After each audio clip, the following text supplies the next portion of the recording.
नमस्कार दोस्तों, मेरा चैनल कथा भक्ति सागर में आप लोग का स्वागत है। आज हम हरितालिका तीज व्रत की कथा सुनेंगे। पंचांग के अनुसार भाद्रपद माह के शुक्ल पक्ष के तृतीया तिथि को हरितालिका तीज का व्रत रखा जाता है। इस दिन हर सुहागिन अपने पति की लंबी आयु के लिए यह व्रत करती है और माँ गौरा और भोले शंकर की पूजा करती है। अब हम हरितालिका व्रत की कथा सुनेंगे। ऐसा माना गया है कि यह व्रत माता गौरा ने शिव भगवान के लिए, शिव जी के लिए व्रत रखा था। माता गौरा ने हिमालय के घर में जन्म लिया था। बचपन से ही माता गौरा भगवान शिव को अपने वर के रूप में पाना चाहती थी और उनके लिए अनेकों कठोर तप किया करती थी।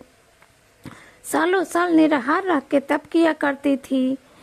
ये सब देखकर उसके पिता बहुत दुखी रहते थे। एक दिन नारद मुनि ने राजा हिमालय के से कहा कि पार्वती से प्रसन्न होकर भगवान विष्णु ने विवाह का प्रस्ताव भेजा है। नारद मुनि का यह बात सुनकर राजा हिमालय बहुत खुश हुए और विवाह के लिए मान गए। इधर भगवान विष्णु से जाकर नारद मुनि जी ने कह दिया कि राजा हिमालय ने अपनी पुत्री के विवाह करने का प्रस्ताव आपके लिए भेजा है।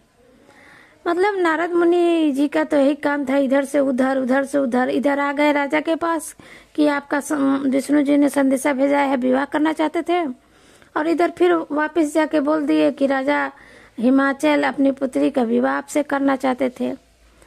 अब यह सब सुन के वो तुरंत विष्णु जी सहमत हो गए कि ठीक है, हम करेंगे।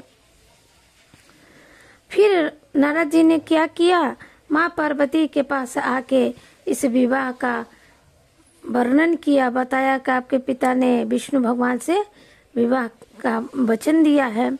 माँ पार्वती ये सुन के बहुत उदास हुई और अपनी सखियों को बताया कि भगवान विष्णु भोले बाबा को पाने के लिए मैं व्रत करना चाहती हूँ, तप करना चाहती हूँ। माता पार्वती की इच्छा अनुसार उनके पिता से बचकर उनकी सखियों ने घने जंगल में स्थित एक गुफा में माँ पार्वती को छोड़ आई। वहाँ रहकर उन्होंने भगवान शिव को प्रसन्न करने के लिए कठोर तप किया। पूजा के लिए एक रेत की शिवलिंग की स्थापना की।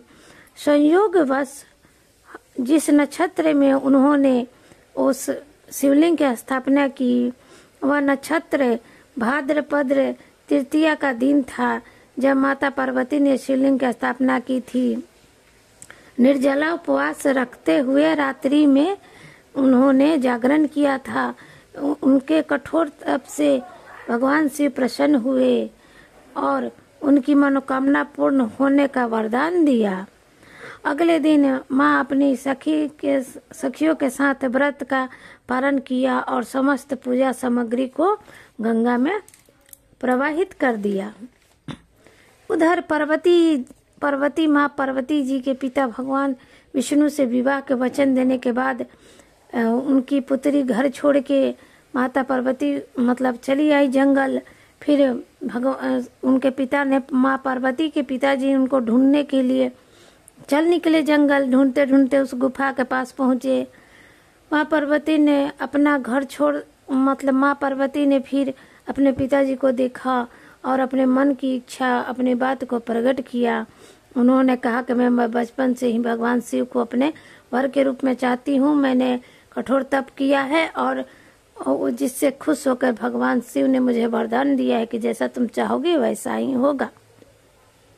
यह बात जानने के बाद राजा हिमाचल ने क्या किया कि भगवान विष्णु के पास गए और उन्होंने अपनी गलती की माफ़ी मांगी और कहा कि मुझे इस बात का पता नहीं था कि बचपन से ही माता पार्वती भोले शंकर को अपना वर के रूप में देखती हैं, इसलिए मुझे माफ़ कर दीजिए।